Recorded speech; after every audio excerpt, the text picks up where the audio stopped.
പെണ്ണുങ്ങൾക്ക് സങ്കടം വന്നാൽ അല്ലെങ്കിൽ വേറെ എന്തെങ്കിലും ഫീലിങ്സ് വന്നാൽ അവർ പ്രകടിപ്പിക്കും. ഇപ്പം സങ്കടമാണെങ്കിൽ കരഞ്ഞു തീർക്കും എന്ന് പറയും. ആണുങ്ങളുടെ അത്തരം ഫീലിങ്സിനെ എങ്ങനെയാണ് കുറയ്ക്കുന്നത്, അല്ലെങ്കിൽ അവരെങ്ങനെയാണ് അതിന്ന് സർവൈവ് ചെയ്തെടുക്കുന്നത്? എന്തോ എനിക്ക് തോന്നുന്നത് കുറച്ച് ഈ സാധാരണ ആൾക്കാരെല്ലാം കരയും അല്ലേ, സങ്കടം വന്ന ആണുങ്ങളും കരയും. പക്ഷേ ഈ പ്രകടമായി കരയുന്ന ആണുങ്ങള് ചിലപ്പോ മേ ബി നമ്മൾ കംഫർട്ടായിട്ടുള്ള അടുത്ത് കരയും. ഇപ്പൊ ഞാൻ എൻ്റെ അമ്മയുടെ അടുത്തോ എൻ്റെ വൈഫിൻ്റെ അടുത്തോ ഒന്നും കരയുന്നതിന് അല്ലേ അതൊന്നും എല്ലാവരും അങ്ങനെയൊക്കെ തന്നെ ചെയ്യും. പക്ഷെ എനിക്ക് തോന്നുന്നത് ഈ ഇമോഷണലി ഭയങ്കര ഡൗൺ ആണ് ആണുങ്ങൾ. അവരങ്ങനെ യൂസ്ഡ് അല്ല.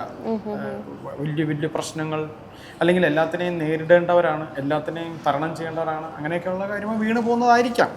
സമൂഹത്തിൽ അങ്ങനെ ഒരു വെപ്പുണ്ടല്ലോ, ആണുങ്ങൾ ഒരുപടി കൂടുതൽ. അത് ചില സമയത്ത് അത് താങ്ങാൻ പറ്റുന്നുണ്ടാവില്ലേ. അങ്ങനെ വെപ്പ് മാത്രം പോരല്ലോ, അതിന്റെ പ്രാക്ടിക്കലി അങ്ങനെ ആവണ്ടേ. അതുകൊണ്ടൊക്കെ ആയിരിക്കും. നമ്മളിതൊരു ഡോക്ടറൊന്നും അല്ലല്ലോ ഇതിനെക്കുറിച്ച് കൃത്യമായി പറയാം. നമ്മളിങ്ങനെ ജീവിച്ച് പോകുമ്പോൾ ചില കാര്യം ഇങ്ങനെ മനസ്സിലാവുന്നു, പല പല എക്സാമ്പിൾസിൽ നിന്നും നമ്മുടെ കൂട്ടുകാർക്കും നമുക്കും ഉണ്ടാകുന്ന അനുഭവത്തിൽ നിന്നൊക്കെ. അപ്പം നമുക്ക് തോന്നുകയാണ് ആണുങ്ങളെ എന്താ പറയുക ഇഷ്യൂസ് കുറെ കൂടെ അഡ്രസ്സ് ചെയ്യപ്പെടണം, അപ്പോൾ കുറെ കൂടെ ശരിയാവും എന്നൊക്കെ. ഈ പെണ്ണുങ്ങളുടെ സൗഹൃദത്തിൽ അത്യാവശ്യം കുശുമ്പ് കുഞ്ഞായ്മ കാര്യങ്ങളൊക്കെ ഉണ്ട്. നിങ്ങളുടെ സൗഹൃദത്തിൽ അങ്ങനെ ഈഗോ പ്രോബ്ലംസോ കുശുമ്പ് പറച്ചിലോ അങ്ങനെയൊക്കെ ഉണ്ടോ? എനിക്കൊന്നും ആണുങ്ങളിൽ അങ്ങനത്തെ ഈഗോ ഇഷ്യൂസ് ഒന്നും ഉണ്ടാകുന്നില്ല.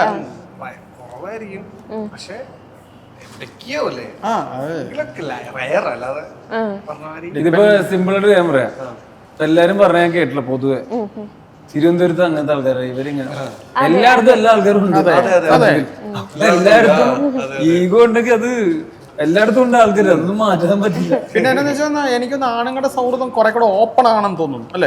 ഇപ്പൊ ഒരുമാതിരി ആവശ്യമില്ലാത്തോ ആവശ്യമുള്ളതോ എല്ലാം ആണുങ്ങൾ അങ്ങോട്ടും ഇങ്ങോട്ടും ചിലപ്പോൾ ഡിസ്കസ് ചെയ്യും, ചിലപ്പോ അങ്ങനെയൊക്കെയുള്ള. അതുകൊണ്ട് കുറച്ചുകൂടെ എന്താ പറയാ, ഇപ്പൊ എനിക്ക് എല്ലാം പറയാവുന്ന ആൺ സുഹൃത്തുക്കളുണ്ട്, എന്തും പറയാം അവരോട്.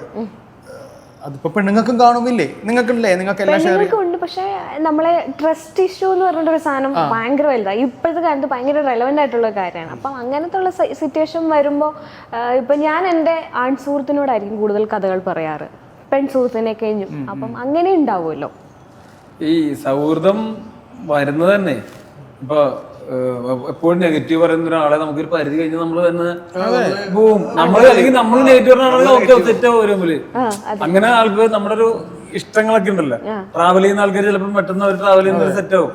സിനിമ ഇഷ്ടപ്പെടുന്ന സൗഹൃദം, അതാണ് ഈ സിനിമയിലെ സൗഹൃദം എന്ന് പറയുന്നില്ല. നമ്മള് സിനിമ ഇഷ്ടപ്പെടുന്നോണ്ടാ ഞങ്ങള് പല സ്ഥലത്തുനിന്ന് ഇപ്പൊ ജീവനൊക്കെ കോട്ടയം ലാലു ഉണ്ണി കോട്ടയം ഇതൊക്കെ വന്ന് സെറ്റ് ആകുന്നത് എന്തുകൊണ്ടാണ് എറണാകുളത്ത് വന്നിട്ട് ആ ഇഷ്ടമുള്ളവർ എറണാകുളത്ത് വരുന്നത് ഇല്ലേ. സിനിമ അങ്ങനെ ഇഷ്ടങ്ങളുള്ളവര് നമുക്ക് നെഗറ്റീവ് തോട്ട്സ് ഉള്ളവരെ ഒരു പരിധിക്കപ്പുറം നമുക്ക് എപ്പോഴും കൊണ്ടുവരാൻ പറ്റില്ല.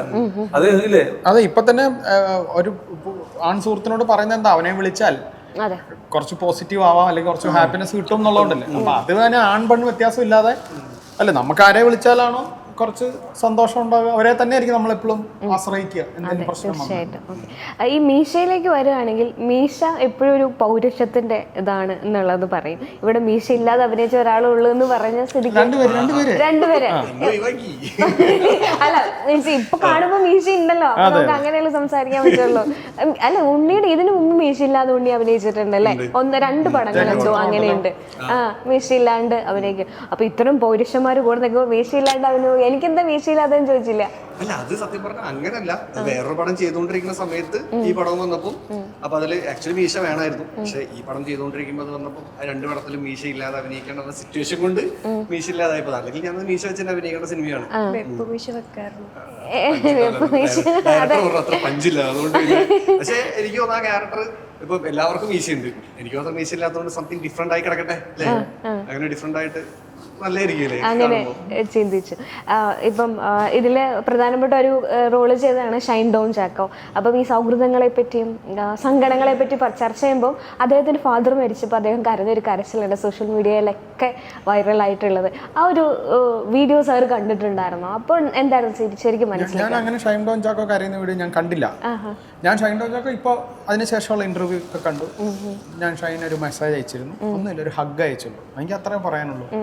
അയാളെ നമ്മൾ ചേർത്ത് നിർത്തണം എന്ന് എനിക്ക് തോന്നുന്നു. ഞാൻ കണ്ടിട്ടില്ല ഷൈനെ, അതിനുശേഷം കണ്ടിട്ടില്ല. ഞാൻ ഷൈനെ കണ്ടിട്ടേ ഇല്ല ഞാൻ ഇതുവരെയും. ഇപ്പൊ ഞങ്ങൾ ഈ സിനിമയിൽ ഒരുമിച്ചുണ്ടെങ്കിൽ ഒരു കോമ്പിനേഷൻ ഇല്ലാത്തതുകൊണ്ട് കണ്ടിട്ടില്ല. അയാളെ എനിക്ക് കാണുന്നുണ്ട്.